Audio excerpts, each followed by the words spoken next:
નમસ્કાર, રામ રામ, જય શ્રી કૃષ્ણ. તો મિત્રો, આજે બેન અત્યારે થઈ ગયા આપણે બાબલા ઘર ભેગું થાને ભાઈ. બાબલા જેવા. હવે આપણે છે ને અહીંથી જવાનું છે અત્યારે વાઘેશ્વરી માતાજીનું જે મંદિર આવેલું છે ત્યાં, અને બીજું એક ચામુંડ માતાજીનું મંદિર આવેલું છે.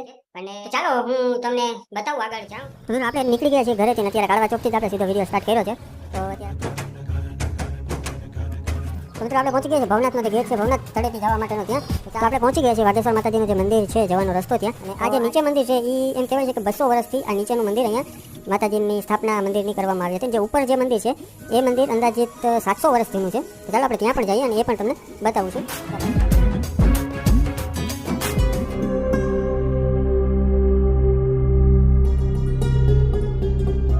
આપણે ફાઇનલી પહોંચી ગયા છીએ અત્યારે વાઘેશ્વરી માતાજીનું જે ઉપર મંદિર આવેલું છે ત્યાં. તો ફાઇનલી આપણે દર્શન કરી લીધા. હવે જઈએ છીએ ચામુંડ માતાજીનું જે મંદિર આવેલું છે ત્યાં. તમને બતાવું જો આ સામે છે ને આ જોફેરન હોટલ દેખાય ને એની પાછળની સાઈડમાં ઉપર ઉપરકોટ આવેલો છે, જે લાઈટો દેખાય અહીંયા આપણે જવાનું.